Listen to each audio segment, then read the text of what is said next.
Que maravilha estar acá de nuevo. Bem-vindo, bem-vinda a este segundo dia do evento Bíblia com Método para Católicos, en el qual vas a aprender agora, em la teoria e na prática, como interpretar um texto bíblico segundo as orientações maravilhosas, sábias, profundas da Igreja Católica para a compreensão do texto bíblico.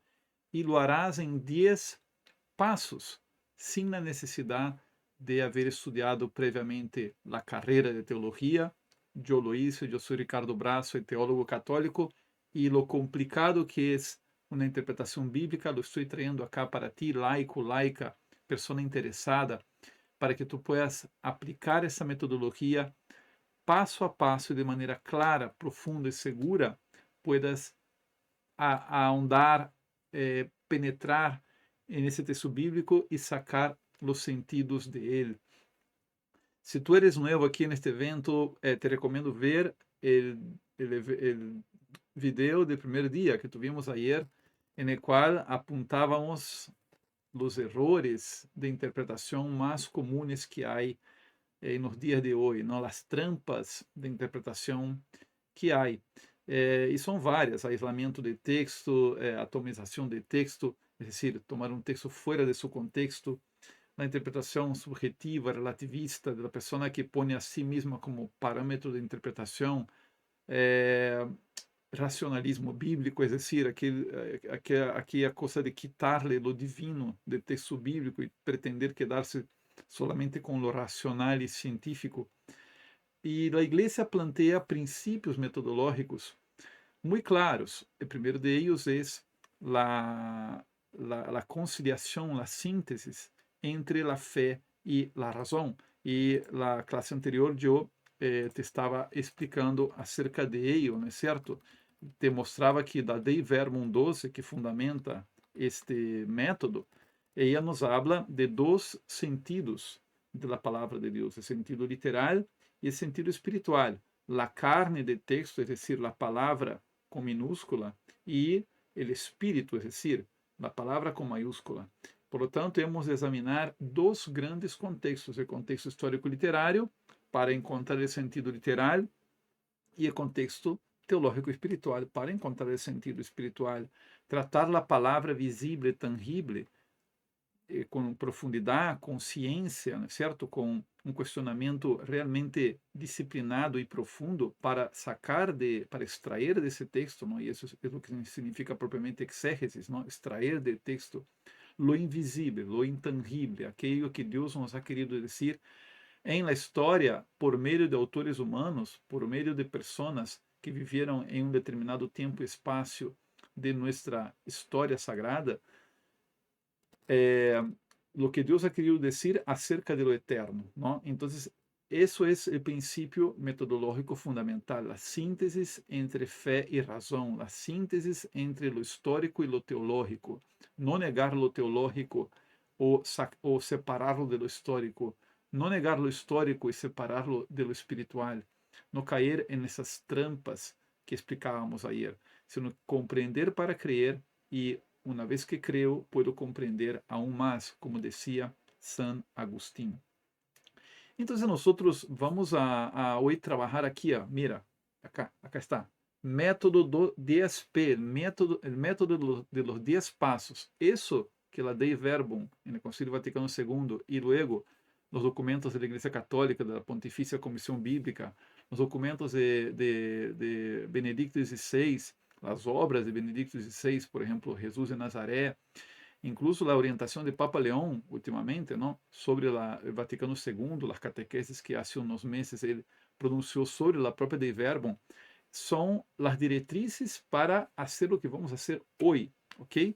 Então, se estás aqui, estás porque estás anelando conhecer todo isso. Te invito a que veas a primeira classe, ser que não la has visto, para que tenhas uma visão mais completa de lo que se trata essa metodologia.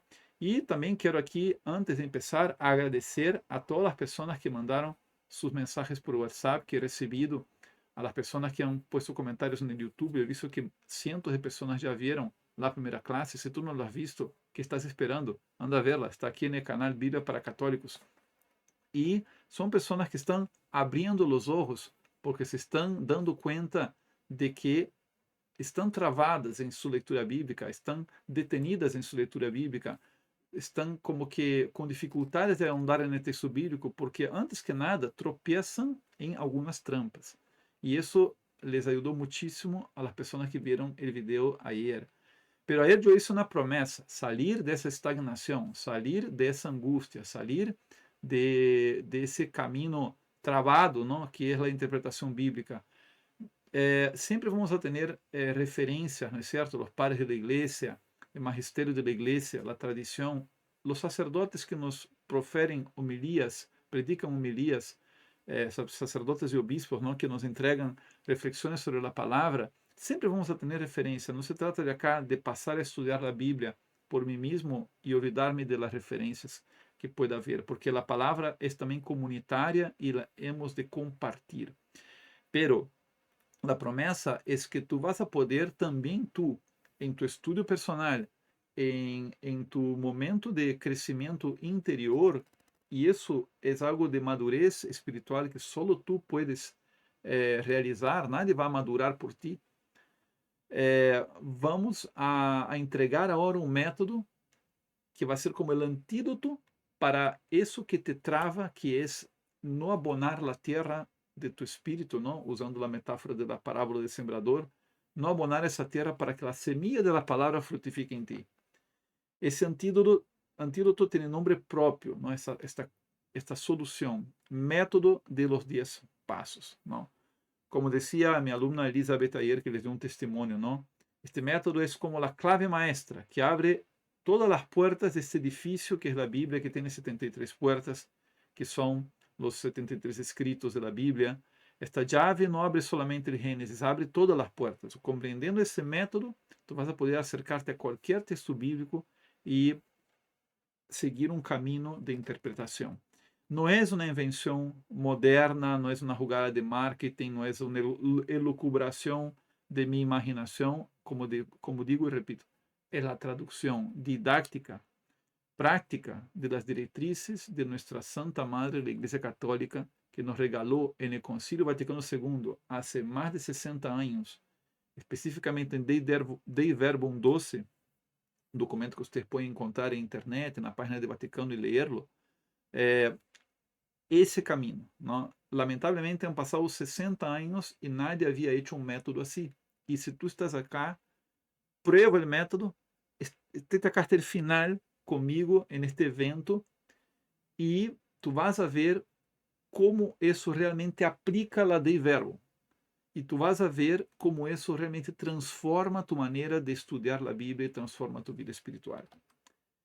Me estás entendendo? Não estou aqui, estou dizendo algo muito sério, entendes? Algo muito sério e algo muito profundo e hermoso também. Então, é lo bonito que é esto. Esta herramienta te vai permitir unificar tu estudio y tu oración, la mente y el corazón, el rigor del estudio a tu nivel, ¿ok? Yo no pretendo que tú comiences estudiando exégesis como si fueras una persona que estudió teología, todo lo contrario.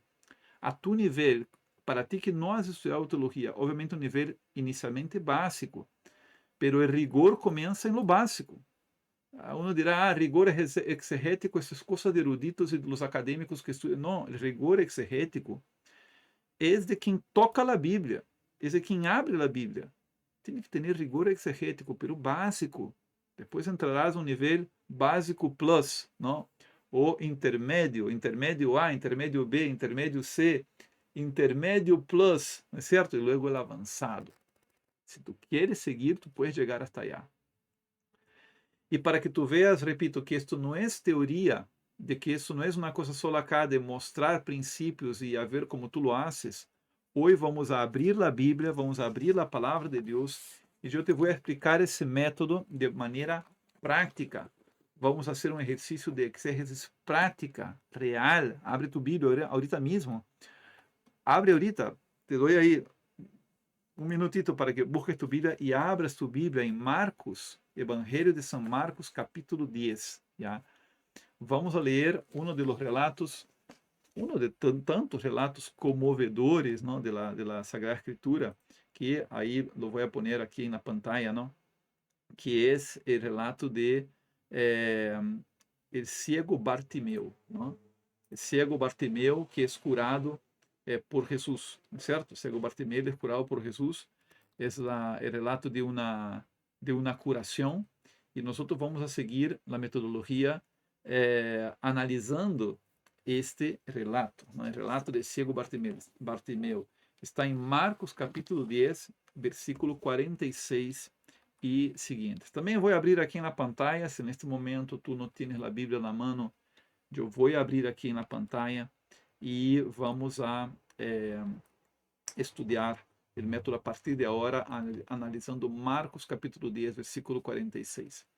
Pero antes, déjame mostrarte a lógica deste método, ¿no? É uma lógica de 4 fases. São 10 passos, pero estão divididos em 4 fases ou 4 etapas. A primeira etapa é a preparação espiritual e textual, é decir, vamos a predisponer el alma, ¿no? Vamos a preparar-nos espiritualmente e vamos a delimitar e definir o texto que queremos estudar.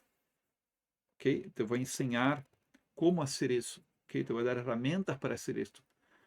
Vamos fazer o seguinte: a cada herramienta que eu te dê, eu vou dizer assim, campana de herramienta, blém, blém, blém, blém, blém, campana de herramienta, porque eu te vou dar várias herramientas ao longo deste evento, e tu não vas a sair de cá com mãos vazias, vas a sair com uma mochila de herramientas, ok? Então, blém, blém, blém, campana de herramientas que eu te vou dar. A primeira é o método, não? Pero eu te vou dar herramientas para que tu puedas preparar-te e poder delimitar o texto bíblico. A segunda fase é a contextualização histórica e literária. Não podemos cair na trampa de sacar um texto de seu contexto. Para sacar o sentido literal, temos que contextualizar na história e na literatura. A terceira etapa, a terceira fase, é a interpretação teológica e espiritual. Aí vamos a extrair do texto, depois de haver entendido suas palavras, sua estrutura, a lógica que o autor sagrado puso nesse texto, vamos a sacar de allí a interpretação teológica e espiritual. E eu também te vou a dar aqui ferramentas. Isso não se hace arbitrariamente. Isso não se hace simplesmente desde minha cabeça respondendo, que será que me disse o texto? Não. Isso se hace de maneira também rigorosa, não? E a última etapa é a síntese interpretativa. Vamos a sacar uma conclusão e vamos a integrar esse estudo à la oração, à la vida espiritual, ok? Muito bem, essa é a lógica das 4 fases. Que te parece? Põe aqui no comentário o que te está parecendo este evento, o que te está parecendo este estudo, o que te está parecendo esta proposta, ok? Eu te vou a mostrar aqui o passo a passo a partir de agora. E uma ferramenta que vamos a usar para isto é a bitácora. Te vou mostrar aqui a bitácora, que é uma ferramenta que eu te vou enviar. Eu vou enviar a todos aqueles que estão aí no grupo do WhatsApp, não, de nosso evento. Eu lhe vou enviar esta bitácora. Esta bitácora é a primeira ferramenta que tu vas a ter. Deixa-me abrir aqui um ratitito, bem bonito para ti. Aí está. Aí está a bitácora. Espero que puedas verla. Acá está. É um documento, é uma hoja de Word, não? Que tu vas a poder apontar do que tu estás estudando, não? Então, essa bitácora é importante neste momento para nós outros. Muito bem. Vamos então aqui ao primeiro passo, não? O primeiro passo, que é um passo de preparação. De preparação. Vamos ver onde está acá. Aqui está. O primeiro passo é preparar, dentro da fase de preparação, é a oração. O primeiro passo é a oração. E a disposição interior. Vamos a disponer nosso interior para esse momento. Então, antes de qualquer análise técnico, não, rigoroso de texto, devemos acercar-nos ao texto bíblico com humildade, com apertura ao Espírito Santo. A Bíblia não é só um livro antigo. A Bíblia é palavra de Deus vivo, que deseja transformar a vida del que la acoge. Isso é o que temos que ter assim muito presente sempre, não? Por lo tanto, estamos diante de um mistério. E como funciona aqui este processo, não? Hagamos-nos uma pergunta que nos vai orientar. Que devo fazer para disponer meu coração de la mejor maneira para permitir que Deus me hable através de este texto? Então, aí vem campana, campana, campana de herramienta la bitácora, ¿no? En la bitácora, lo primero que vamos a hacer es mapear mi alma, ¿no? Antes de aplicar el método, debes identificar el contexto de tu alma com total sinceridade. Qual é o estado de minha alma hoje? Não? Estou em um momento de prosperidade e de alegria espiritual? Estou em um momento de fracasso ou de obstáculos materiais? Estou em um momento de dolor e de desolação espiritual? Estou em um momento de confiança e segurança filial? Então, tu vas a poner aqui a fecha, não é certo? Vou a poner aqui, a fecha de nosso estudo, 26, no caso, 96 de 8 de 2026. Esse estudo ele se pode prolongar por vários dias, ok? Então, tu vas aí ponendo as fechas de tu estudo, não? E neste dia de hoje, eu, por exemplo, vou marcar acá, eu estou experimentando confiança e segurança filial.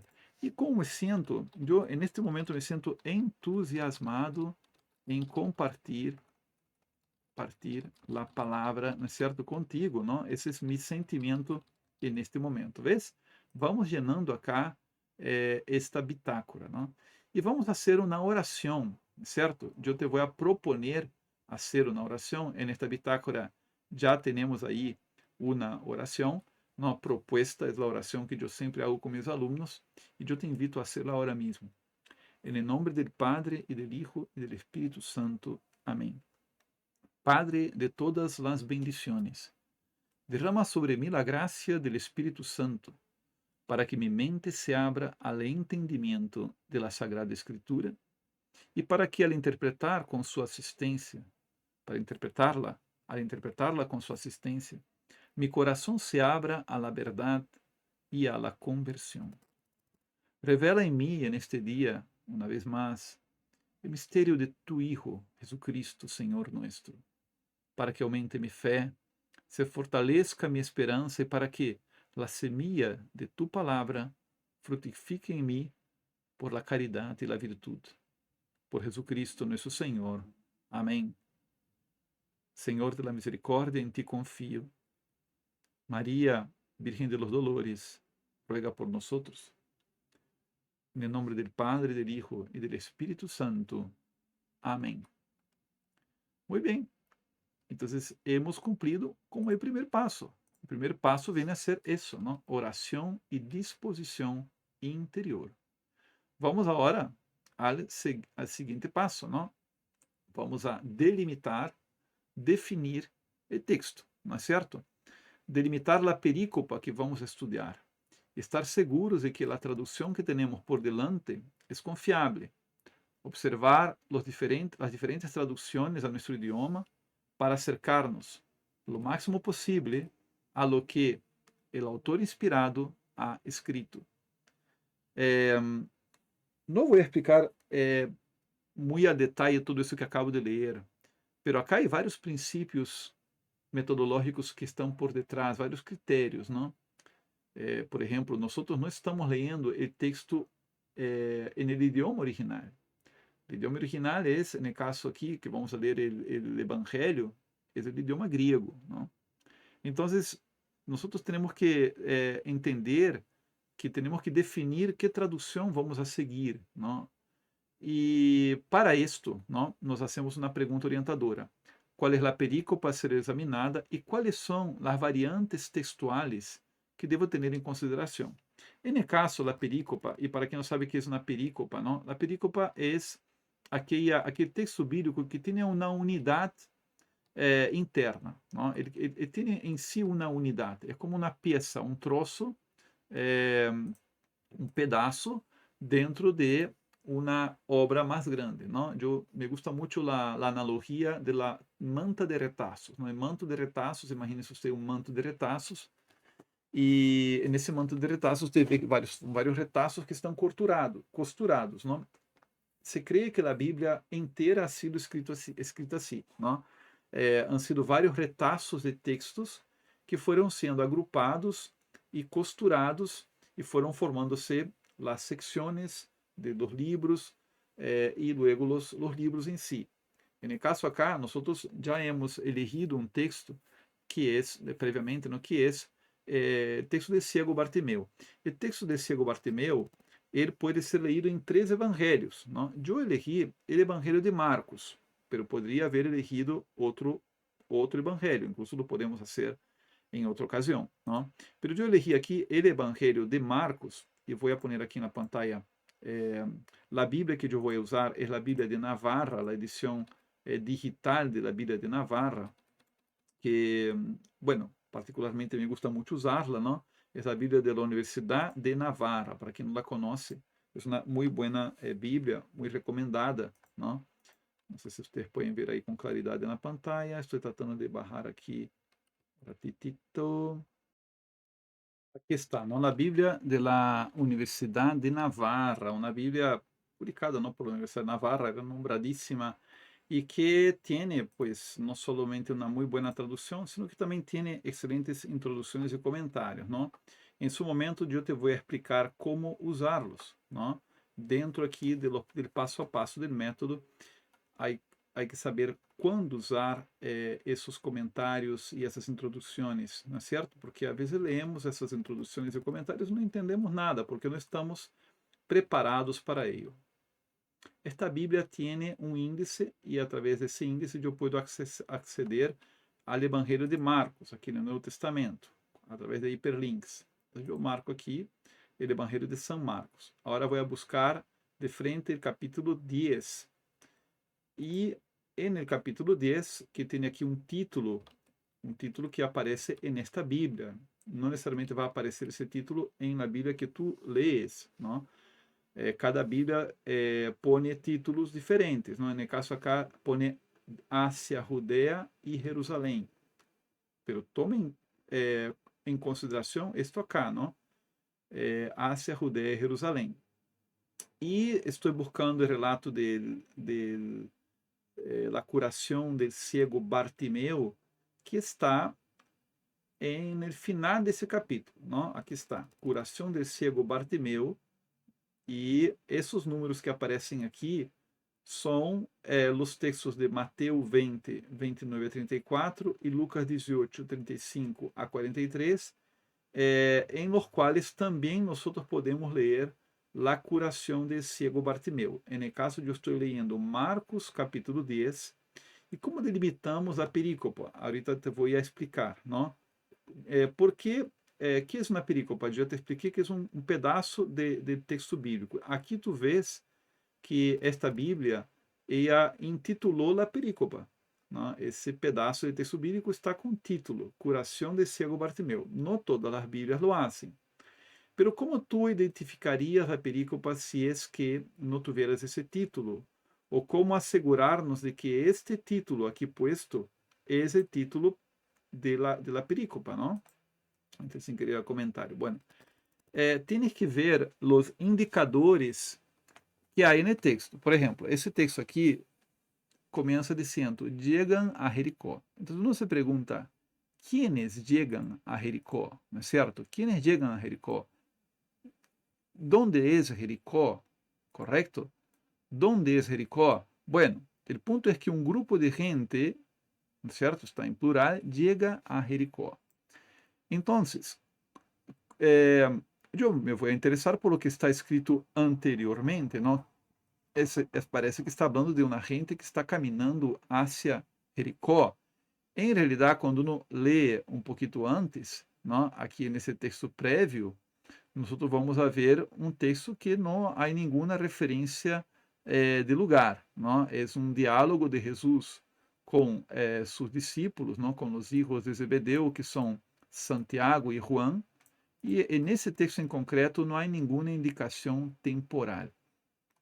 Pero, aqui um pouquinho mais arriba, no versículo 32, nós já vemos um texto que nos pode dar uma orientação. Dice: "Iban de camino subindo a Jerusalém". É ubicación, disculpa, espacial, no temporal. Una indicación espacial, es decir, el texto de Marcos está mencionando Jerusalém, el camino subindo a Jerusalém, luego menciona que llegan a Jericó, correcto? E quem são esses? Não? Acá diz, Jesus los precedia e eles estavam surpreendidos. Parece que era Jesus com seus seguidores, não? Jesus com seus discípulos. Bueno, já isto acá nos dá uma indicação de que estes textos ocorrem mientras Jesus vá a Jerusalém. Volvamos aqui ao título do capítulo 10, não? Que era incluso aqui com o numeral romano, indicando o número 7, é decir, a sétima parte desse livro, hacia Judéia e Jerusalém. Bueno, necessariamente tendrei que buscar um mapa, não? Em que momento busca um mapa? Bueno, esse é um bom momento para buscar um mapa. Acá tem um dicionário, mas também tem um mapa. Um mapa que a mim particularmente me gusta muito, é lamentavelmente um mapa que está em inglês, pero eu vou buscar aqui um mapa da época de Jesus. Vocês podem também adquirir diferentes recursos, não? Tipo Atlas, em internet mesmo ubicar, não? Perguntar, não é certo? Então, acá temos, por exemplo, um mapa da época de Jesus, não é certo? E nós temos aqui a cidade de Jericó, veja, Jericó, acá no mapa, está na região de Judéia. E o texto dizia que eles estavam caminho hacia Judéia e Jerusalém. Então, se eu encontro aqui, por exemplo, na Judéia, que é essa região que está pintada de rojo, não é certo? Rojiça. E encontro aqui, por exemplo, Jerusalém, não sei se vocês podem ver o cursor, acá está Jerusalém. Então, se entende que Jesus está indo em direção hacia esse lugar. E passou por Jericó, acá está Jericó, e subiu a Jerusalém, desse texto, não? E vai subindo a Jerusalém. De hecho, acá por este mapa, uno percebe que essa região de acá é montanhosa, então se supõe que Jesus vem aqui, não? Por Jericó e vai subir a Jerusalém. Perfeito. Então, vamos volver allá ao texto bíblico, não? Déjame poner aqui o texto do Evangelho de Marcos. Aí está. Então, nós temos umas referências espaciais. Nós saindo de allí, chegou à região de Judéia, ao outro lado do Jordão. Não estão por el rio Jordão, aqui é começo do capítulo. Depois eles vão passar por Jericó e depois vão a ir caminho a Jerusalém. O texto que estamos lendo é a partir aqui do capítulo 10, versículo 46, diz: chegam a Jericó. Vamos a lerlo, a ver como sigue. E quando salia ele, se entende que é Jesus, não? De Jericó, com seus discípulos e uma grande multitud, um cego, Bartimeu, el hijo de Timeu, estava sentado ao lado do caminho pedindo limosna. E ao ouvir que era Jesus Nazareno, começou a dizer a gritos: Jesus, hijo de David, ten piedade de mim. E muitos le repreendiam para que se callara. Pero ele gritava muito mais: Hijo de David, ten piedade de mim. Se parou Jesus e dijo: Llamadle. Llamaram al ciego dizendo-lhe: Ánimo, levántate, te llama. Ele, arrojando su manto de um salto e se acercou a Jesus. Jesus lhe perguntou: ¿Qué quieres que te haga? Raboni, que vea, le respondió el ciego. Entonces Jesús le dijo: Anda, tu fe te ha salvado. Y al instante recobró la vista y le seguía por el camino. Se nós seguimos lendo, vamos ler acá a terceira parte, Ministério em Jerusalém, número 8, Purificação do Templo e Controvérsias, Entrada do Messias na Cidade Santa. Tudo isso são títulos e subtítulos aqui da Bíblia de Navarra. Acá há passagens também paralelos, não? Capítulo 11, versículo 1, al acercar-se a Jerusalém, a Betfagé e Betânia, junto ao Monte de los Olivos. Muito bem, bueno, já se deram conta que o tema cambiou, não é certo? Já não é sobre o cego, não? Já se foram do lugar onde estava o cego, não? Já está entrando esse texto em outro assunto, não? Que é justamente acá, como diz o título, a entrada do Messias na Ciudad Santa, é decir, em Jerusalém. Justo o capítulo 11 é a chegada a Jerusalém.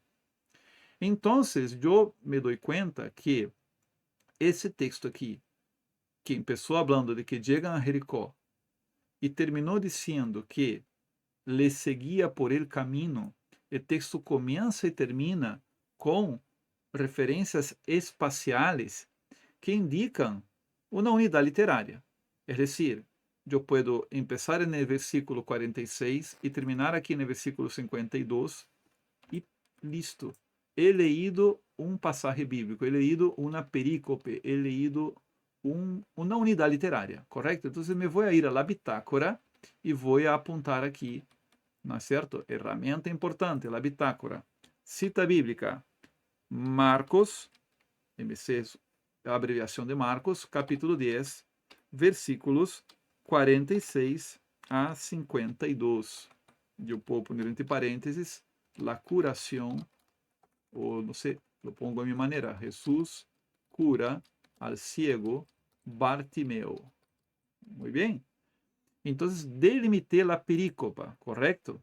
Eu posso ir acá também ao passo número 1, não?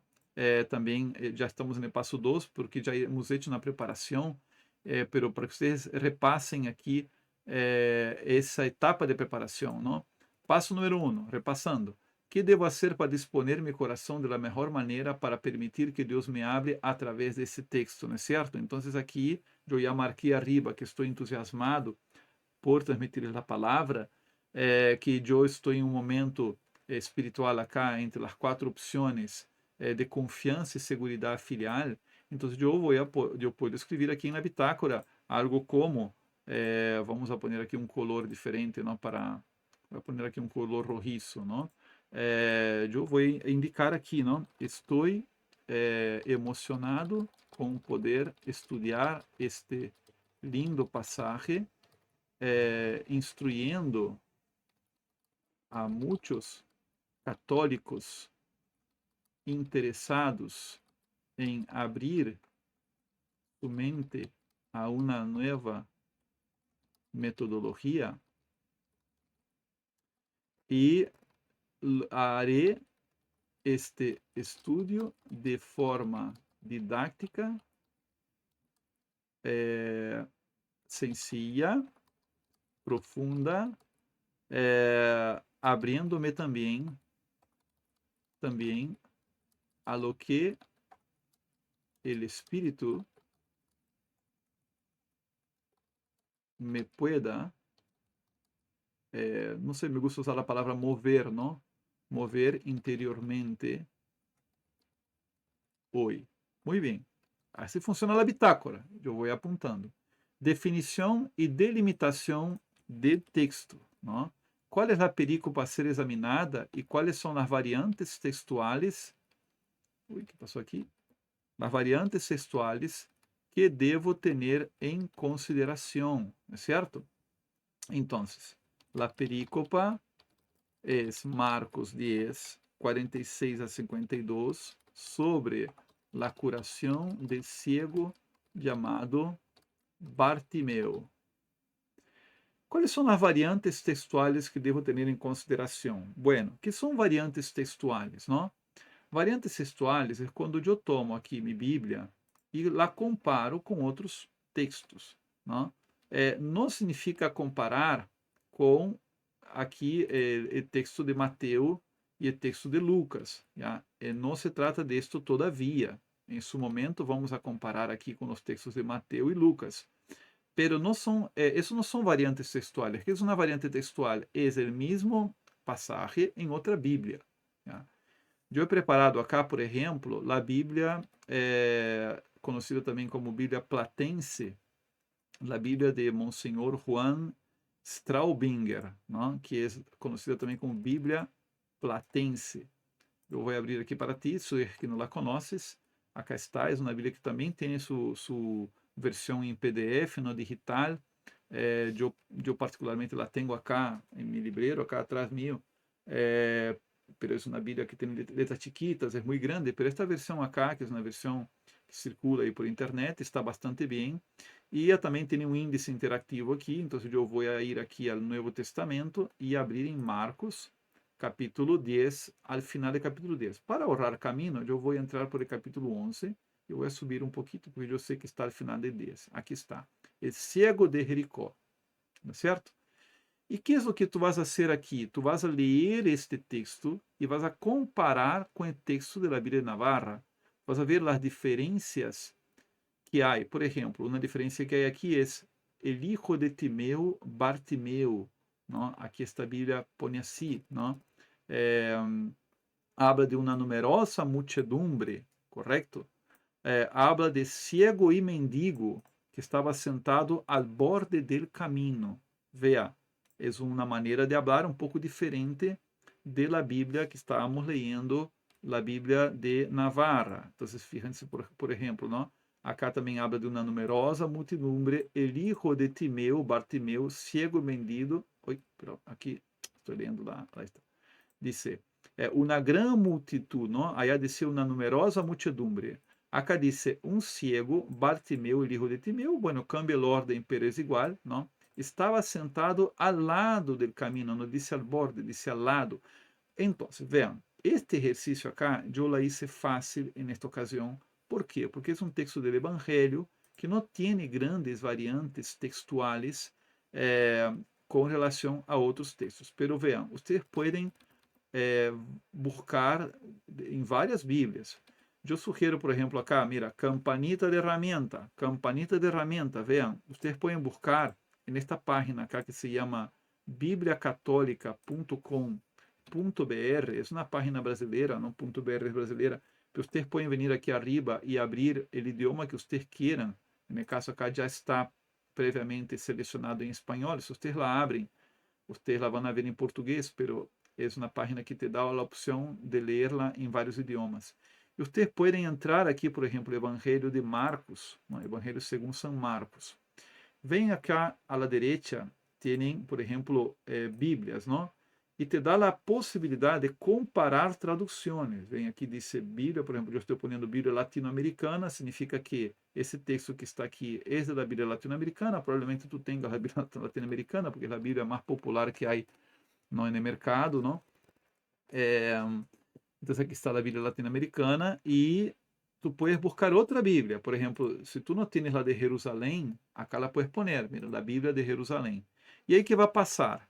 Tens que ser consciente de que tu primeira opção, que é a Bíblia latino-americana, está aqui à esquerda e a Bíblia de Jerusalém está aqui à direita. Então, veja, Evangelho segundo São Marcos, capítulo 1, não? Acá está capítulo 1, e tu vas a ler acá as duas versões. Então, mira, hasta agora já temos 4 versões, não?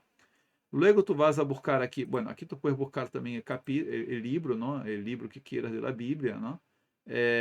No caso já estamos no Evangelho de Marcos. Vas a buscar acá o capítulo, no caso é capítulo 10, não? Então já entrou aqui Evangelho de São Marcos, capítulo 10, e pacientemente eu vou recorrer aqui toda a página até encontrar o versículo que me interessa, que no caso é o versículo 46. Fíjense que este recurso acá, ele não te dá os títulos. Tu tienes que identificar o passagem. E neste caso, vocês podem comparar também aqui as traduções, não? Por exemplo, a latino-americana diz assim: chegaram a Jericó, al salir Jesús de allí con sus discípulos y con bastante más gente. Ven que ele acá, essa tradução cambiou bastante lo que dizem as outras, não? Esta acá, la de Jerusalém, aqui à direita, diz acompanhado de seus discípulos e de uma grande muchedumbre. Então, ven que é uma variante textual. Essa é variante textual, não? Acá diz: um limosnero ciego se encontrava a la orilla del camino, não? Correto? Então, tu vas analisando as variantes textuais.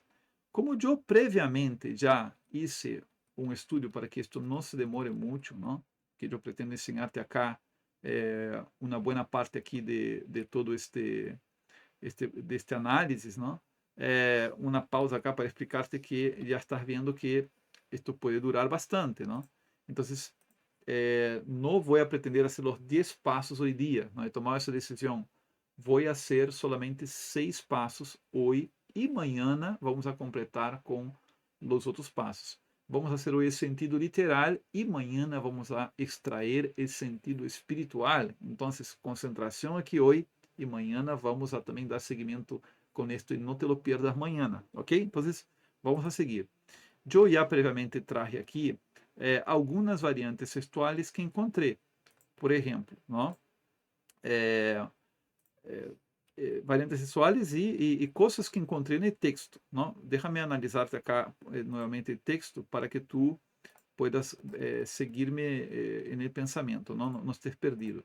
Vamos aqui ao texto da Bíblia de Navarra, como está, que podemos perceber acá. Não? Aqui, se trata de que realmente haga uma leitura atenta. Por exemplo, acá temos a ideia de que começa dizendo que chegam a Jericó e luego salen de Jericó, não? Quando ele salia de Jericó. Então, são indicadores geográficos. Não? Também hemos visto mais arriba, no versículo 32, que eles estavam caminho a Jerusalém. Hemos visto mais abaixo, no capítulo 11, versículo 1, que eles estavam entrando a Jerusalém, acercando-se a Jerusalém. Então, o primeiro que vamos a poner na bitácora é a presença de indicadores geográficos. Não? E isso em todos os textos que vamos a ler acá, não é certo? Então, vamos à bitácora e vamos apontar aqui na bitácora isto, na presença de indicadores geográficos, não? Que nos permitem compreender aqui o texto bíblico, não? Déjame poner aqui uma segundito. Aqui. Muito bem. Aí está, não? Indicadores geográficos. Marcos 10:32, não? Caminho a Jerusalém. E Marcos 11:1 se acercam a Jerusalém. Outra coisa que nós podemos observar aqui, simplesmente assim, lendo o texto, não? É que o texto tem um início, não? A chegada a Jericó, e tem um fim, que o texto termina dizendo que eles, que cego siga a Jesus, não? Versículo 52, aqui, não? Al instante recobrou a vista e le seguia por el caminho. Acá sem querer entrou aqui. Deus mío. Acá está. Opa. Aí está. Disse que al instante recobrou a vista e le seguia por el caminho. Esse é o versículo 52 acá, não? Então, tem um início e um cierre. Vamos apontar isso em la bitácora. Todo lo vamos apontando em la bitácora, correto? Vamos então a la bitácora. Essa bitácora tu la vas a receber se es que estás aí no grupo de WhatsApp, não? Se não estás aí no grupo de WhatsApp, não tenho como passar-te-la, não? Te la passo por aí. Então, acá está, né? Aí um início, a chegada a salida de Jericó, não? Versículo 46, e o cierre, cego siga Jesus, versículo 52, e le seguiam por el caminho. E essa ideia de que le seguia por el caminho, não, é a ideia do seguimento, não? O texto termina falando de discipulado, não? El cego Bartimeu se ha vuelto um discípulo de Jesus, não? Um seguidor de Jesus. Então também temos que poner isto aqui, não? A ideia do seguimento e discipulado hacia Jerusalém. São coisas que estamos percebendo que marcam na perícopa, não? A perícopa está marcada por el começo e el cierre. Muitas vezes também a perícopa está marcada por outros elementos, não? Como por exemplo o tema, não? O tema aqui é precisamente a curação del ciego chamado Bartimeu, não? Então isso nos orienta bastante também. Se o tema cambiara, nós perceberíamos. E esses elementos que estamos aqui estão presentes em todas as Bíblias que nós examinemos, não há variantes nesse sentido. Também vamos a buscar aqui, dentro da unidade temática, as palavras que nos chamam mais a atenção, não? Então, vamos examinar aqui o texto, é um texto curto, não? E podemos examinar algumas palavras, por exemplo, os nomes. Sempre é bueno mirar os nomes e o significado de los nomes. Acá temos Bartimeu, el hijo de Timeu, não? Também temos a menção a Jesus, al oír que era Jesus Nazareno. Outras versões pondrão Jesus de Nazaré, não? Acá também, novamente, começou a dizer a gritos, Jesus, hijo de Davi. Então, acá temos el hijo de Bartimeu, el hijo de Timeu, não? Bartimeu é o hijo de Timeu, para quem nunca entendeu isto, não? Bar, em idioma hebreu, significa justamente el hijo de, não? Então, Bartimeu é o hijo de Timeu, e no caso acá, Jesus é o hijo de Davi, não? Porque Jesus era da tribo de Davi, era da casa de Davi. Jesus, hijo de Davi, tem piedade de mim, não? Mas abaixo também, hijo de Davi, tem piedade de mim, não? Então acá é o nome hijo de Davi, e novamente Jesus, não? Jesus separou e lhe dijo. Então, veem que vai aparecendo o nome de Jesus acá também, novamente acá no versículo 50, e no versículo 50 também é 51, el cego lhe disse Rabuni, e no 52 aparece novamente o nome de Jesus. Então, o nome de Jesus está aparecendo várias vezes, pero com as variantes, hijo de Davi, Rabuni. Rabuni depois podemos buscar o que significa, não? Se é que não entendes, podemos buscar em algum dicionário. E o nome de cego, não aparece o nome de nada mais, não? Nenhum outro personagem acá nombrado por seu nome. Então, vamos apontar isto em la bitácora, não? Na bitácora podemos pôr aqui as palavras que nos chamam a atenção. Vamos a poner também que Bartimeu era um cego e era um cego que pedia limosna, não? Vamos pôr aqui na pantalla a bitácora. Que Bartimeu era um cego que pedia limosna, não? Então, vamos apontando na bitácora. Todos os nossos apuntes aqui, isso é parte da ferramenta, não? Então, os nomes, certo? El hijo de Timeu, Bartimeu, Jesus, el hijo de Davi, Rabuni, que significa mi maestro, não? Rabuni significa mi maestro, maestro mio. Bartimeu é um cego e pede limosna. Esse é outro elemento também que percebimos aqui no texto, não? Também lo vimos nas variantes textuais. Outra coisa que também nos chama a atenção é este grito de socorro. Tem piedade de mim, se repite por 2 vezes, não? Tem piedade de mim, no versículo 47 e no versículo 48. Que significa isto? Não? Ele é um mendigo, mas ele não está pedindo dinheiro, não? Ele está pedindo misericórdia, não? Ele tem piedade, é um grito de pedido de misericórdia, certo? Então, vamos a poner isso aqui também na bitácora. Ele mendigo, um mendigo pede limosna, não é um limosneiro, como disse lá, limosneiro, como disse a Bíblia de latino-americana, mas vamos ver aqui que, no caso, ele tem um grito de socorro, não um clamor, usando assim o vocabulário bíblico, não um clamor, que esse tem piedade de mim. Não? Ele está pedindo misericórdia, não dinheiro. Não? Ele está pedindo clemência. Ele está apelando ao amor de Deus, não? Ao amor de Jesus Cristo. Isso é o que ele está sendo aqui.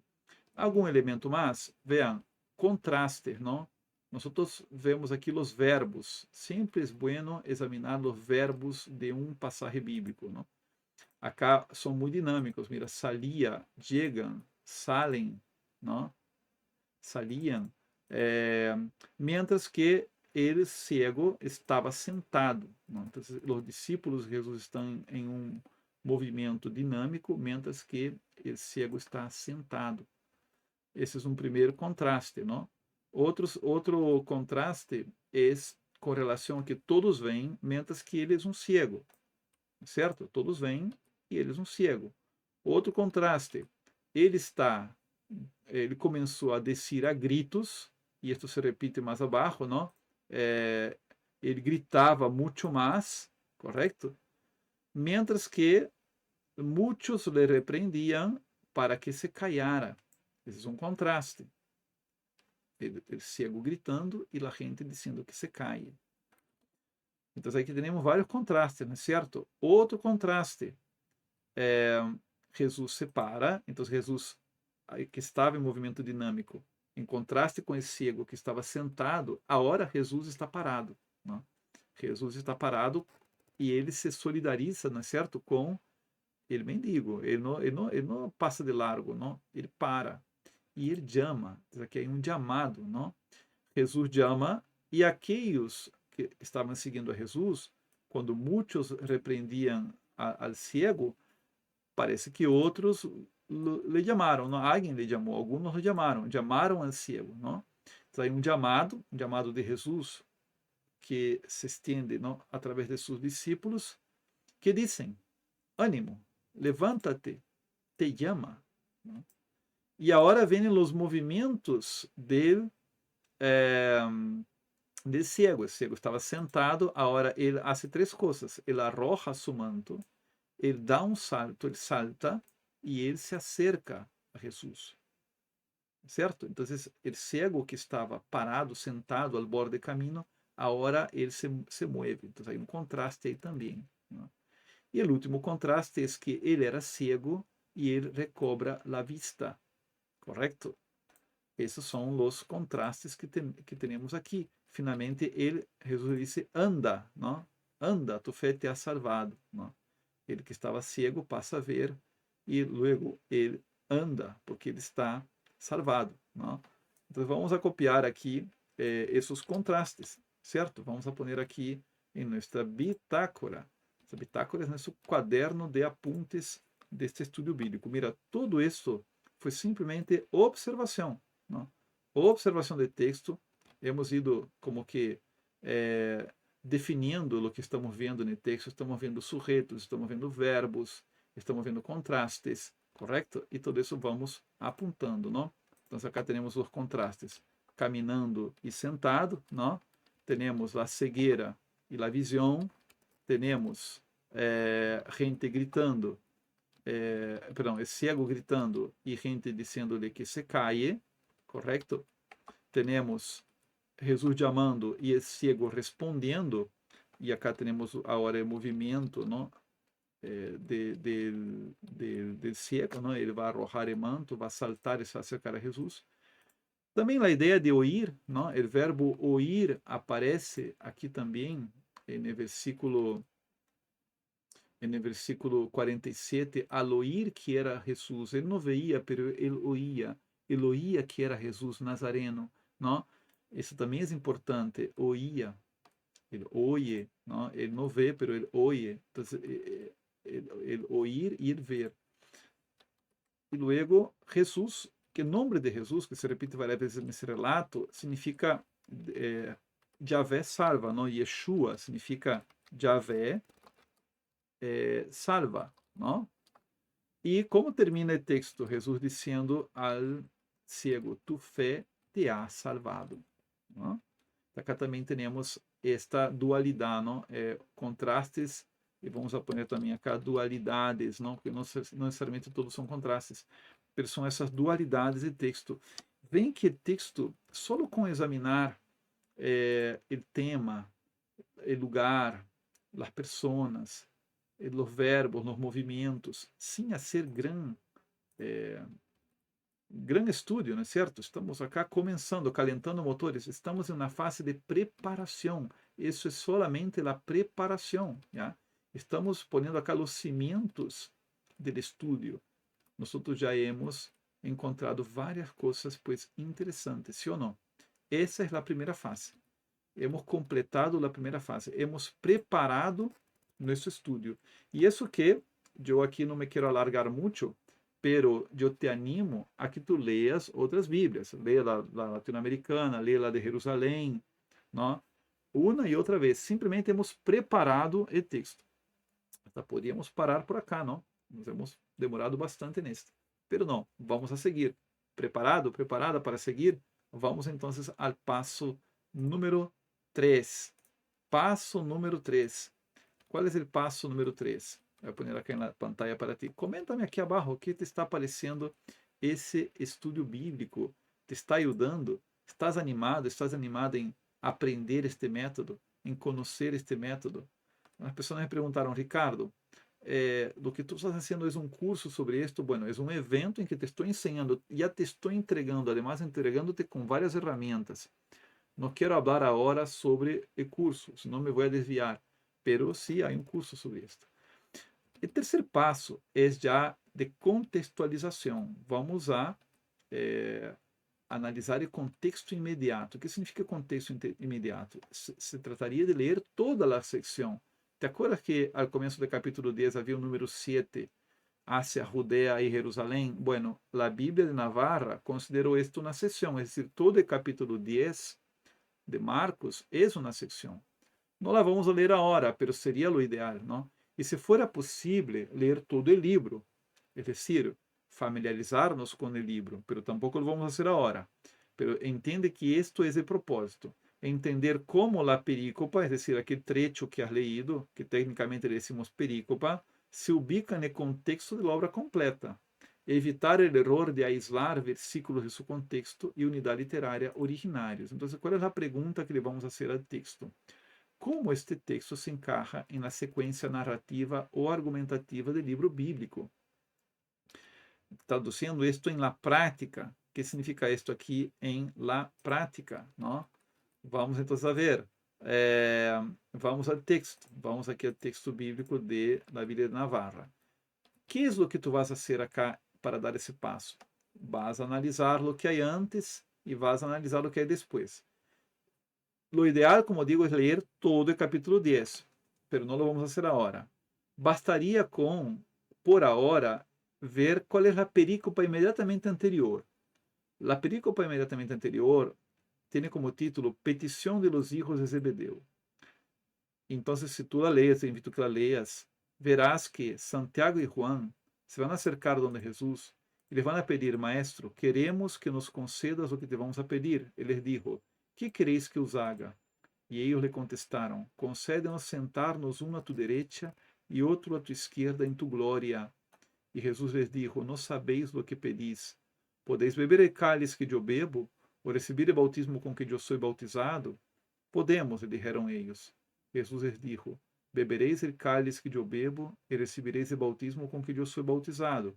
Pero sentar-se a minha direita ou a minha esquerda não me corresponde conceder-lo, sino que é para quienes está dispuesto. Al oír esto, los 10 comenzaron a indignarse contra Santiago y Juan. Entonces Jesús les llamó y les dijo, ¿sabéis que los que figuran como jefes de las naciones las oprimen, y los poderosos las avasallan?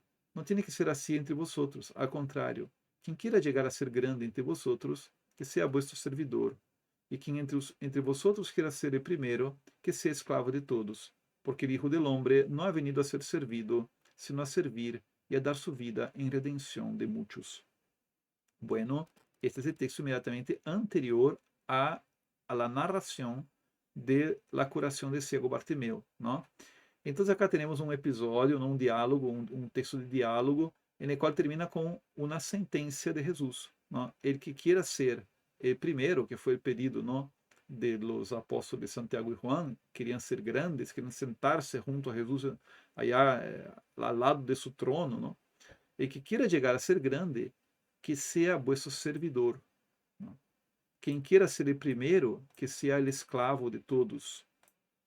Porque o Hijo del Hombre não vino a ser servido, sino vino a servir e a dar sua vida em redenção de muitos. E o texto que sigue a continuação, que é a curação de Bartimeu, pode ser lido também em clave de redenção. Jesus vino para curar a Bartimeu, para dar-lhe a vista. O texto de Bartimeu termina dizendo assim, não? Tu fé te ha salvado, e al instante recobrou a vista. Qual é o texto que vem depois? Não?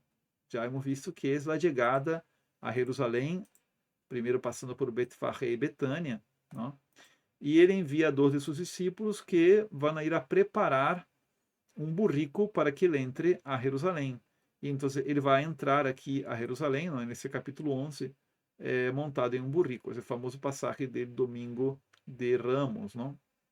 Então, temos aqui o marco literário, não? Hemos al menos leído o que hay um pouco antes e o que hay um pouco depois, e com isto podemos, de alguma maneira, aqui já llenar nesta bitácora. Nós vamos llenando a bitácora. Passo número 3, correto? Vou copiar aqui para pegar, só por formato. Então, acá está. Como este texto se encaja na sequência narrativa ou argumentativa do livro bíblico? Então, o que podemos dizer aqui? O texto está situado entre a ambição de poder de Santiago e Juan, que está no capítulo 10, e a entrada humilde de Jesus em Jerusalém, não? Montado em um burrico, levando a cabo, não? Incluso na profecia, que era a profecia de Zacarias. Não?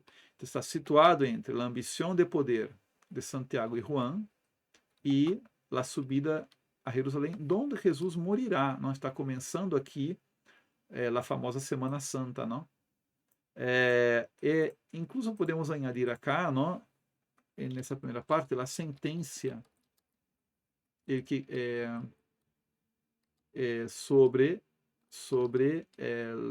el ser el último e servidor de todos, certo? El Hijo vino a servir e a redimir, certo? Isso é o que leímos aqui na parte prévia, não? Muito bem. Então, isto é um marco importante, não? Esse é o contexto literário do relato de la curação de Bartimeu. O que mais podemos também dizer, não? Vale a pena ler o comentário que está na Bíblia de Navarra. Eu não vou ler aqui porque vamos demorar muito, não, mas eu te animo a que lo leas. Um segundito que estou tentando ubicar-me aqui. Um ratitito. Aqui está, não? Aqui está a Bíblia de Navarra. A Bíblia de Navarra, quando tu vês que um título está com subrayado desta maneira, é bueno que tu entres e leas, certo? Valdria a pena cá, por exemplo, ler terceira parte Ministério em Jerusalém, não? E nós vamos entender aqui o contexto da chegada de Jesus a Jerusalém, imediatamente precedida por este passo de Jesus por Jericó e a curação de cego Bartimeu. Também há aqui um comentário, não?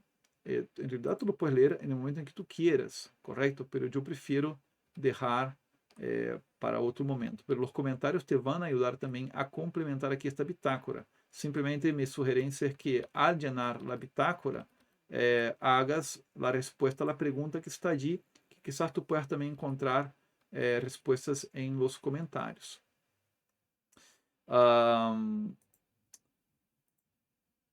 E também, claro, vale a pena, não? Já que estamos aqui nesta perícopa que está no capítulo 10, entendendo que o capítulo 10 é toda uma secção, como digo, vale a pena ler todo o capítulo 10, estou indo ao começo do capítulo 10, pero também ler aqui, não? Hacia Judea e Jerusalém. Como é curto, esse se lo vou ler, diz assim: La marcha de Jesus hacia Judea e Jerusalém, capítulo 10, versículo 1, dá um novo giro à narração evangélica. Começa com uma controvérsia com os fariseus, capítulo 10, versículos 2 al 12, que prepara a confrontação aberta em la Ciudad Santa, capítulo 11, del 1 al 12, 44. Jesus continua as enseñanças a seus discípulos acerca de la pasión, capítulo 10, 32 a 45. Aunque a maior parte da secção se dedica a diferentes aspectos da vida de cristiano, o matrimônio, o seguimento de Cristo, da pobreza e etc. Não? Então, veem vocês aqui que têm aqui alguns elementos mais. E incluso, vocês podem ir à introdução ao Evangelho de Marcos, que é outro comentário, não? Que está aqui, Evangelho de Marcos, ao começo, na introdução, vocês podem buscar nesta Bíblia, no caso, a estrutura e contenido deste livro, Evangelho de Marcos, não? E vocês verão aqui que ele vai a explicar também, não? A primeira parte, a segunda parte. E como estamos na segunda parte, porque estamos no capítulo 10, de 46 a 52, estamos justamente aqui, na segunda parte, não? Ministério, caminho de Jerusalém. Também valdria a pena ler isto acá. E eu vou ler esta última parte acá. A enseñanza se completa com instruções sobre as virtudes e atitudes que devem presidir a vida de seus discípulos. La oração, capítulo 9, 14, 29. La humildade, capítulo 9, 33, 50. E la pobreza, capítulo 10, 17, 31, etc. Então, vamos a copiar isto acá, não? O texto se ubica neste contexto acá imediato, correto? No contexto de la enseñanza de Jesus sobre virtudes. Isso é o que estamos encontrando aqui. Vem como vamos construindo aqui um quaderno de apuntes bastante completo. Não? Vamos pôr aqui este dato. Não? O texto se ubica em um momento em el que Jesus, e aí eu vou copiar aquilo que disse a Bíblia Navarra e parafrasear, não? Entrega enseñanças, entrega instruções, ou enseña sobre as virtudes e atitudes que devem presidir a vida dos discípulos, a oração, a humildade, a pobreza, etc. Está contextualizado, ok? Está contextualizado. Hemos hecho o passo número 3. Vamos agora ao passo número 4, correto? Preparado? Seguindo aqui? Muito bem, passo número 4. Passo número 4 é atender a los elementos literários. Essa é a parte que é muito difícil, pero atenção, tem outra ferramenta acá, não? Uma ferramenta que nós hemos desenvolvido. Qual é o propósito? Se deve ter em conta quem foi o autor do texto, seu idioma, assim como elementos e recursos, formas e estruturas literárias utilizadas dentro do gênero específico. Diferentes tipos de texto requerem formas distintas de serem interpretados. É o que a Dei Verbum disse no analisar o gênero literário, as formas de expressão, a intenção do autor, não? Qual é a pergunta orientadora que nos vai ajudar a simplificar isto? Que tipo de texto existe e como devo interpretá-lo de acordo às suas características literárias? Vamos. Isto aqui implica certamente um conhecimento maior, não? E esse conhecimento maior, como me perguntaram, não, Ricardo, tu vas a dar um curso sobre isto? Sim, não vou falar disto agora, mas sim. E neste curso, eu he desarrollado uma ferramenta que não está aparecendo muito claramente acá, déjame ver aqui de que aparezca bem para ti. Aí está, não? Muito bem. Aí está a ferramenta. Aí está. Esta ferramenta é um interrogador de textos, ¿no? Esse interrogador de textos não é pouca coisa, ¿ya? Isso aqui é um trabalho árduo que eu hice, ¿no? E isto aqui é uma ferramenta que já la estou usando porque está bastante já aprimorada. Como funciona? Bueno, acá puse o pasaje bíblico, a fecha de meu estudo, e eu tenho aqui um filtro no qual eu posso buscar o gênero literário, não? E aí sim, é importante aprender um pouco mais sobre gêneros literários, não? Acá no canal do YouTube nós temos algumas coisas relativas a isso, mas vamos fazer um vídeo específico sobre isto. E no caso, tu vas a ter que elegir aqui qual é a narrativa, qual é o gênero literário, não? E estão listados os gêneros literários mais importantes. Aqui na preparação deste evento, no calentamento que hicimos, não, antes deste evento, eu he hablado em uma classe sobre esses gêneros literários e te passei um PDF sobre isto. Não sei se tu estás no grupo, tu lo has recebido.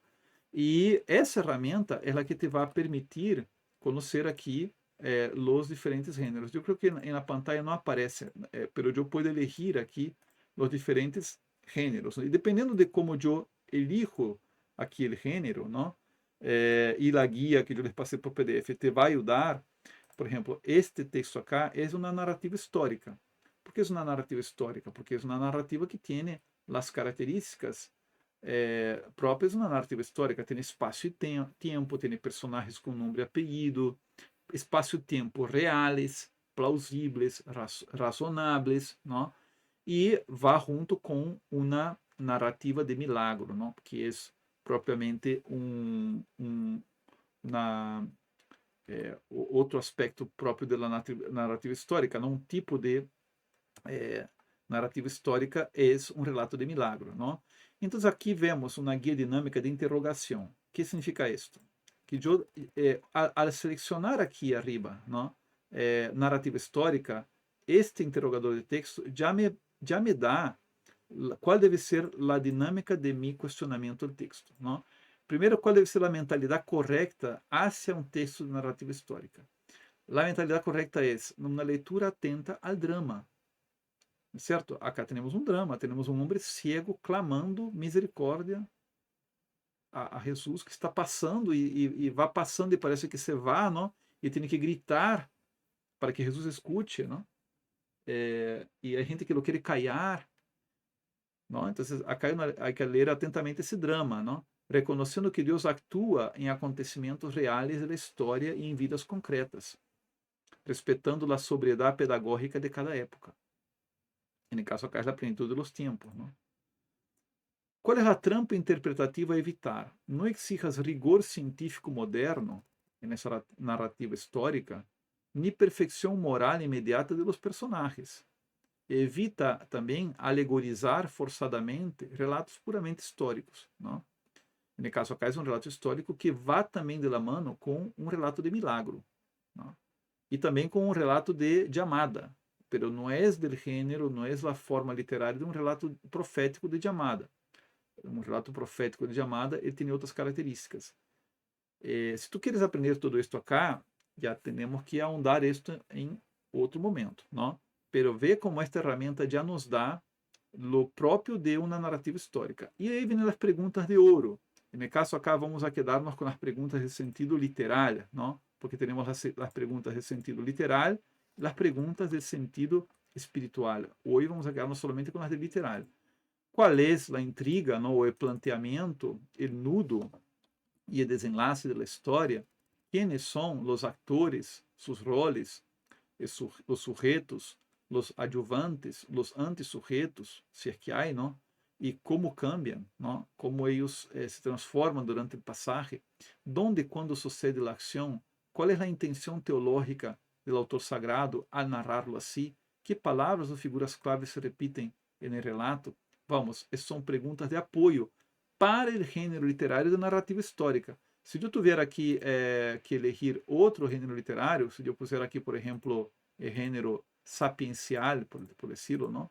E de hecho, este passagem, perdão, déjame buscar acá o profético, não? Esse passagem tem algo, um tinquitito de profético, por quê? Porque tem uma chamada, não? Uma chamada é um segmento. Existe dentro dos textos proféticos a forma de propriamente de textos de chamada, não? Vem que as perguntas são outras, não? Sobre o texto profético, nós temos outra mentalidade, não? A ler, nós temos outras trampas que evitar, não? A ler um texto profético e temos outras perguntas que fazer. Então, para cada um dos 10 grandes gêneros literários, vocês vão ter aqui todo listo como para perguntar-lhe ao texto a pergunta correta e encontrar a resposta correta, certo? Isso é uma ferramenta assim, bem, ferramenta muito importante, não? E que vocês não la vão encontrar em nenhum outro lado, não? Porque isso aqui é fruto de trabalho acá do professor Ricardo Braz. Então, essas perguntas já hemos estado respondendo um pouco aqui na bitácora, não? Já hemos estado ponendo aí algumas delas. Eu vou poner algumas mais, já? Algumas respostas mais. Que tipo de texto é este? Como lo estamos vendo, é um texto de narrativa histórica, não? Narrativa histórica. Ojo, la trampa, racionalismo, la trampa, pretender que esta narrativa histórica seja nos moldes modernos, não? Não, pois. Narrativa histórica e em forma de relato de milagro, não? O relato de milagro ele tem suas próprias características. tampoco la vamos a ahondar acá ahora, ¿no? Pero esto es una narrativa histórica em forma de relato de milagro. E também podemos dizer de encontro, ¿no? Pero vamos a quedarnos com isso de milagro. Temos uma estrutura narrativa, se acorda? Planteamento, nudo e desenlace. Qual é o planteamento, nudo e desenlace deste passagem bíblico em específico, não? Esse aqui, vamos a poner aqui. O planteamento é: hay el clamor del ciego, ¿no? El clamor del ciego y la represión de muchos, ¿no? Dice que muchos lo reprimían, decían que él se callara, ¿no? Esa es la intriga, el planteamiento. Hay un ciego clamando y hay gente que lo calla. El nudo, la palabra de Jesús, llámenlo, ¿no? Jesús se detiene y lo llama. Acá está el nudo de la história. Que vai passar, não? Se tivéssemos que poner música, seria uma música de suspenso, não? Jesus parou e dijo, llámenlo. E os anônimos dirão, ânimo, levántate, te llama.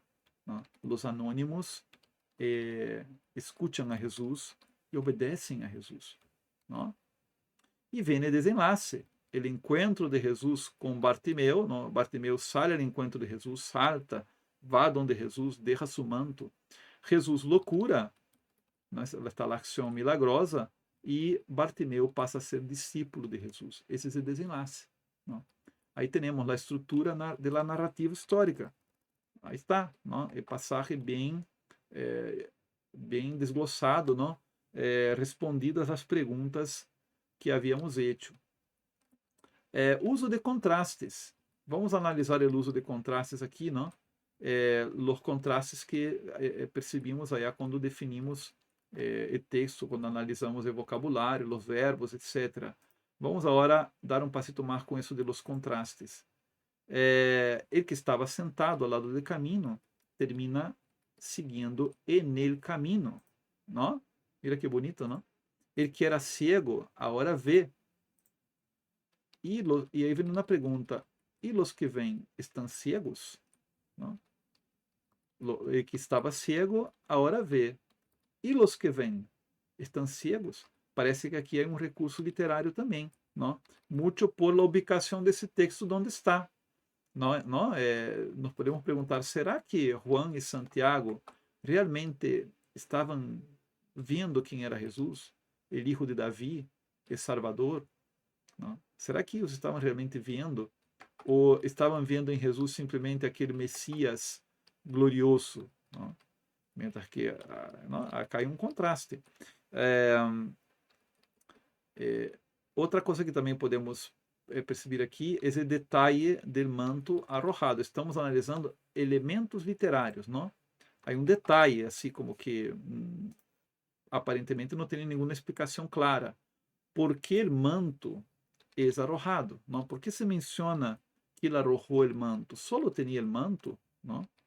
Tinha algo mais? Outra coisa são as palavras repetidas, não? Se repite muito essa ideia de seguimento e de chamado, não? A gente le seguia, depois finalmente também Bartimeu lo sigue, Jesus, o cego gritava, Jesus lo chama, não? Então, a ideia de chamado e de seguimento. E com isso podemos passar ao passo número 5, que é a investigação histórico-cultural. Qual é a pergunta de apoio para esse passo? Que aspectos da cultura, da geografia e da história da época podem iluminar o significado desse texto? E aqui é quando uno tem que acudir, por exemplo, a um dicionário enciclopédico. Acá é quando uno tem que, agora sim, poner mais atenção a los comentários que há nas introduções da Bíblia, que muitas vezes traem esses elementos, não é certo? E, obviamente, com o passo do tempo, na medida em que uno vai estudando a Bíblia, uno vai conhecendo mais as circunstâncias históricas de cada acontecimento, isso se vai volvendo mais natural. Agora, não se trata cá de cair na trampa racionalista, aqui a sinfonia de dúvidas, não? Lançando hipóteses, pensando que isto deveria ser lido como um texto de história moderna, não é uma narrativa histórica antiga. E tem efetivamente aspectos culturais, geográficos, históricos, que brotam de texto e que nos permitem entender que é um texto historicamente plausível, razonable, não é certo? Bueno, então vamos a ver aqui nessa bitácora, eu já deixei separado aqui algumas coisas na bitácora sobre isto. Então, vean, que aspectos da cultura, da geografia, da história da época, podem iluminar o significado desse texto. Eu he separado acá alguns elementos. Por exemplo, o elemento histórico de Jericó, não é certo? Jericó, uma cidade reconstruída tras a invasão dos babilônios, isso está em Esdras 2:34, em la qual provavelmente, e provavelmente bastante assim, com interrogantes, ok? Habitavam levitas e sacerdotes. Não há nenhum texto bíblico que diga que Jericó, depois do exílio, haya sido uma cidade sacerdotal. Pero sabemos que depois do exílio volveram muitos judios, muitos levitas e muitos sacerdotes. O livro de Esdras menciona que um grupo de gente foi viver em Jericó. Jericó estava destruída e eles la reconstruíram. Pero a parábola de El Buen Samaritano, se acordarão ustedes, ella cuenta que um homem barrava caminho de Jericó e este homem não foi ajudado por um sacerdote e por um levita que também barravam a Jericó. E é a partir de aí que nós podemos especular essa possibilidade de que sacerdotes e levitas viviam em Jericó. Vamos falar agora sobre a limosna. Não? Era um acto de justiça e, a la vez, um acto de misericórdia. A limosna é muito interessante na Bíblia porque junta essas duas realidades. Não? La limosna é uma ajuda necessitado, pero ela, em realidade, ennoblece al que dá. É parte, digamos assim, do enriquecimento espiritual, el dar, não é certo? Amor ao próximo como a uno mesmo. E a los pobres se les tinha que deixar as espigas ou os frutos que sobravam de la siega. Por exemplo, na época em que recorreram o trigo, se cosechava o trigo e granos de trigo e espigas de trigo caíam por el campo. Era obrigação permitir que os pobres recorreram essas espigas. Solo que, no caso, por exemplo, temos aqui um ciego. E provavelmente ele estava nessa época, porque se acercava a festa da Páscoa e de los ácimos, não? E a festa de los ácimos, na história de Israel, é precisamente a época em que se cosecha o trigo, que se celebra o trigo, não? Então, Bartimeu estava no caminho pedindo limosna porque era na época de dar limosna, não? A gente dava muita limosna. Esta ajuda, por exemplo, é entregar espigas de trigo a los mais necessitados. E como ele era cego, ele não podia ir ao campo a recolher trigo, não? Então, isto poderia indicar um momento histórico, não? Uma espécie de elemento assim que podemos deduzir, não? Que ele estava no caminho de Jericó, esperando a limosna que soliam dar os israelitas na época de las fiestas, de los ácimos, a festa também dos tabernáculos, também na festa de cosecha, e aí se solia dar limosna.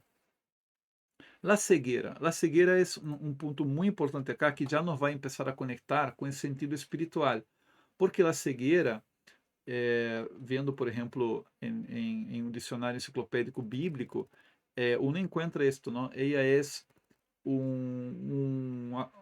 um fator literal, não é certo? É comum que ocorriera realmente a cegueira nas pessoas aí em Israel. Incluso existem especulações de por que isso se daria com tanta frequência. Mais de 50 vezes aparece a menção à cegueira no Novo Testamento. El ciego não pode servir no sacerdócio, Levítico 21, e aí poderíamos conectar esta ideia também de que Bartimeu poderia ter algum tipo de conexão com o sacerdócio. É uma pergunta aleatória, ou seja, tampouco saquem daqui uma conclusão, mas uma pergunta que não se poderia ser, no Jericó, cidade de levitas e sacerdotes, Bartimeu, será que ele tinha algum vínculo com o mundo sacerdotal? Não? Isso falaria de uma pobreza aún mais grande, não? De uma frustração aún mais grande, um homem cego que, sendo de família levítica ou sacerdotal, não pudera participar no serviço de templo, não? E também tem um grande sentido espiritual, não? A limosna, não? Porque perdão, la cegueira, porque la cegueira significa na Bíblia la idolatria, não? Significa a falta de entendimento, a falta de discernimento espiritual, significa el ciego, não? É o que desvia frequentemente do caminho da lei, do caminho da palavra, é um ciego. Um ciego não pode guiar outro ciego, não é certo? Ou seja, uma pessoa que não tem orientação não pode guiar a outra pessoa, não? E também vemos que Deus se revelaria como aquele que é luz para os que andam em tinieblas, luz para os ciegos. E aqui, o que decía Isaías no capítulo 42, já se está cumprindo o que Jesus, o profeta Isaías estava prometendo, não? Que Deus vendria a ser luz para os que estavam em oscuridade. Isso é o que passa com Bartimeu. E finalmente o tema do manto, não? O manto é uma prenda muito personal, inseparável. Era uma possessão que tinham as pessoas que, por exemplo, segundo a lei de Israel, Éxodo 22, de 24 a 26, não se podia entregar, por exemplo, o manto como prenda de um préstamo, como garantia de préstamo. O manto tinha que ser devolvido no mesmo dia, porque o manto era para o abrigo e para cobrir-se em la noite. Então, o manto era como que parte da persona, praticamente, não? E no caso aqui, o ciego Bartimeu, ele arroja su manto, não? Ele como que deixa atrás su manto, porque não se vuelve a mencionar o manto, então uno entende que o manto se quedou por el caminho, lo qual subrayaria, digamos assim, o elemento do seguimento radical de Cristo. Então, acá eles é traído 4 elementos de contexto cultural e histórico que podem aportar ao passagem bíblico, não? De isso se trata, não é certo? De isso se trata. E com isso passamos ao passo número 6, que é o análisis de las fuentes e de la redacción. Vamos, esse é um trabalho bastante também específico, não? Pero que nós podemos fazer a partir desta pergunta acá. Por que o autor e o redactor de texto final organizou ou apresentou este material desta forma específica, não? Quais foram suas fuentes e por que o redactou assim? Quando uno analisa o texto, o tema de análise de fuentes e redação, uno tem que ver que textos há que sejam duplicados ou emparentados com esse texto bíblico, seja em la Bíblia ou fora da Bíblia. En el caso acá, estamos em um evangelho sinóptico, e é, pues claro, um evangelho sinóptico é um evangelho que tem paralelos, não, em outros evangelhos, não? Os textos paralelos em outros evangelhos. No caso acá, temos os textos de Mateus e Lucas, não? Mateus 20, del 29 a 34, e Lucas 18, del 35 al 43. Estão profundamente emparentados com Marcos 10, 46 a 52, porque é o mesmo relato, não? É o mesmo evento, não? La curação de Bartimeu, não? La curação del ciego Bartimeu. Solo que com algumas variantes. Também é interessante usar as referências da Bíblia, não? A Bíblia de Jerusalém, por exemplo, não? Quando tu lês a Bíblia de Jerusalém, isso sempre me fascinou, não? Da Bíblia de Jerusalém.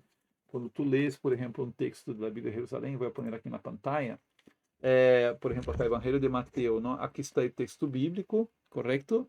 E a los costados, aqui, paralelamente aqui ao lado, tu tienes umas referências bíblicas também, não é certo? Aqui, não? O que custa isso? Aí não sei. Estou confundindo aqui um pouquinho. Vamos a poner aqui assim. Aí está, não? Aí se vê melhor, ¿ve? Não é para que lo lean, mas só para que veja que aqui está o texto bíblico, não? E aqui acostadito, acá no borde da página, você vem uns passagens bíblicos que iluminam de alguma maneira o texto principal, não? Isso te ajuda, a vezes, a encontrar textos emparentados, incluso fuentes. Por exemplo, vas a encontrar no Evangelho textos alusivos aos profetas. Aí está a fonte desse texto, o profeta. E no caso acá, também existe um debate, sempre no tema dos sinópticos, sobre qual evangelho havia traído primeiro esse texto, de Mateus, de Marcos e de Lucas. Pues se ha estudado muito, hoje se entende que o Evangelho de Marcos é mais antigo que os outros dois, não? Em realidade, que os outros três. E o Evangelho de Marcos conserva o nome Bartimeu, a diferença de Mateus, que não põe nome, e tampouco Lucas põe nome, e é mais, Mateus habla de dois ciegos, não? De dois ciegos que não têm nome no Evangelho de Mateus. Pero Marcos sí dice el nombre. Y la teoría es que por saber el nombre de este personaje, de este ciego, Marcos sabía de él o de la fama de él. Ahora, el nombre Bartimeo no es solamente el nombre de Bartimeo, es el nombre también de su papá, ¿no? El nombre de Timeo. ¿Será que Timeo era el conocido y la historia era sobre su hijo? E isso tinha sentido porque Timeu era conhecido em uma determinada comunidade, recordando aqui que quando hablamos de comunidade cristiana, na época dos evangelhos, os evangelhos foram escritos a partir dos anos 50, 60, e são várias comunidades já ao redor do mundo, não somente em Israel, são várias comunidades que já se expandiram, não? Isso lo sabemos por Hechos de los Apóstolos e o estudo histórico da igreja primitiva. Então, esse Bartimeu era conhecido em uma comunidade. Qual era a comunidade de Marcos? Não? Marcos pertencia ao âmbito de Pedro nesse momento. Não? Se disse a tradição, entendemos que São Ireneu, não, que é do século II, tem um conhecimento cercano das coisas que ocorreram umas décadas antes. Não? São Ireneu de Lyon, ele disse que São Marcos escreve o Evangelho da predicação de São Pedro, redactado em Roma, em épocas prévias ao martírio de Pedro. É decir, uma época em que os cristianos de Roma estavam sendo progressivamente, gradualmente difamados, esse prelúdio das persecuções de Nerón. Então, nesse contexto, nesse contexto da redação desse milagro, ressuena muito fortemente, não tanto o milagro, não? O milagro também tem sua importância, depois lo analisaremos também o sentido espiritual do milagro, mas ressuena muito forte lo que os cristianos, é decir, os seguidores de Jesus, le dijeron al ciego: ânimo, levántate, Jesus te llama. Não? Ânimo, levántate, Jesus te llama. Tu estás nas tinieblas, ânimo, levántate, Jesus te está chamando. Não? E esse é um elemento interessante da redação do texto, não? O hecho de que tenha o nome de Bartimeu, enquanto as fuentes, podemos entender isto, não? O origen desse texto no contexto da comunidade primitiva de Roma, não? E Bartimeu, que faz um homem conhecido aí, o seu padre, não? O Timeu, não? Então, bueno, com isto chegamos a hacer 6 passos da interpretação bíblica segundo o método dos 10 passos. Bueno, aí está. Que maravilha, não? Que maravilha. Vamos a parar por acá um momento, vamos a mirar atrás, vamos a pensar que hemos hecho nesta classe, não? Que hemos hecho, não é certo? Hemos analisado um passagem de solo 7 versículos. Uma história que quizás tu havias leído, tu havias escuchado na missa várias vezes. Pero hoje, graças a que decidiste deixar de ser um leitor passivo e aplicaste este método, não? Essa exégesis católica, ordenada, gradual, simples, porque são perguntas simples que hacemos, não? Mira a quantidade de tesouros que acabamos de extrair em tão solo uns minutos, só analisando o sentido literal do texto. Todavia falta o sentido espiritual, que é justamente a parte interpretativa, não? Nós pusimos nossa alma em manos de Deus, em sintonia com o Espírito Santo, no passo número 1. No passo número 2, nós delimitamos com precisão as fronteiras do texto. Aprendiste o que significa perícopa hoje dia. Nos dimos conta de que este milagre ocorre quando Jesus sai de Jericó, caminho a Jerusalém, e que a narrativa se cierra quando um ciego, marginado, triste, pedindo limosna, agora sigue a Jesus no caminho a Jerusalém. No passo número 3, compreendimos a geografia teológica que há neste momento do livro de Marcos, do Evangelho de Marcos. Esse relato está estrategicamente ubicado, não? Por isso digo geografia teológica, não? Porque o texto está ubicado no marco da subida a Jerusalém, que Jesus vá para morir e ser glorificado, pero em contraste com a prepotência de Santiago e Juan, el querer participar de la glória, e Jesus les questiona: vocês estão dispostos a servir? Estão dispostos a ser os últimos? Então, nesse intervalo está aí, não, o tema do cego que vê a luz. Será que isso não quer significar já simplesmente por essa ubicação de texto em texto? Um mensagem irônico, não, sobre que o cego passa a ver, pero todavia há uns que não lo veem, não chegam a ter esse entendimento, esse discernimento. Vemos contrastes no texto, não? Que são nossos contrastes, contrastes de nossa alma, contrastes em nossa comunidade. Contrastes, me refiro a que nós às vezes não vemos, mientras que outros se veem. Uns estão movendo, estão em dinâmica, outros estão estáticos, não? São contrastes de nossa própria existência, contrastes também, como digo, de nossa igreja. No passo número 4, descobrimos os recursos literários, visto uma ferramenta potente para entender como tratar o gênero literário específico, que é a narrativa histórica. E contraste também entre estar paralisado ao borde do caminho e estar no caminho, que às vezes é o mais grande contraste que há, não? Porque é como começa, como termina. Esses elementos literários que há no texto, os pequenos detalhes, o detalhe do manto arrojado. E no passo número 5, vimos alguns elementos históricos que aportam à compreensão do texto, históricos, geográficos, culturais. Descobrimos, por exemplo, que para um mendigo do século I, o manto não era simplesmente uma túnica de vestir, era algo muito personal, era sua possessão, o único que ele tinha, lo que nadie le podia quitar, não? Isso é o que ele arroja, o que ele deixa atrás para seguir a Jesus, não? Quizás isso nos pueda fazer pensar amanhã em el desprendimento de las coisas materiais, aunque sejam muito pequenas, para seguir a Jesus. E finalmente, passo número 6, entendemos por que Marcos, a diferença de Mateus e de Lucas, conservou o nome de Bartimeu, porque este homem tinha um nome, não? Ele não era um personagem anônimo, não? Seu nome não quedou perdido na história, se conserva a lo largo de 2000 anos, porque provavelmente ele era um homem transformado.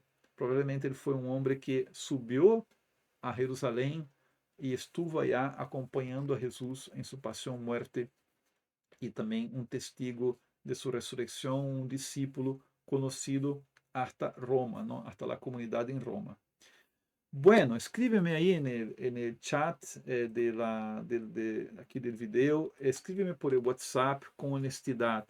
¿Alguna vez tú habías logrado extraer tanta riqueza de texto bíblico, com tanta luz, com tanta seguridad, de um solo pasaje bíblico? E isso que não hemos terminado, faltam os 4 últimos passos que são espiritualmente os mais poderosos, não? E vea que, percebe que tu lo puedes hacer, que tu te puedes entrenar en esto, ¿no? Que tu puedes pasar de comer la comida masticada e processada a aprender a saborear este caminho de estudo bíblico, ver como é diferente. A lo largo deste estudo que hemos hecho agora, anda pensando, que foi o que mais lhe tocou no coração? Todavia não hemos hecho sentido espiritual, pero quizás, já com esse estudo, algumas coisas te han emocionado, te han chamado a atenção, não? Anda apontando isto no último ponto da bitácora, não?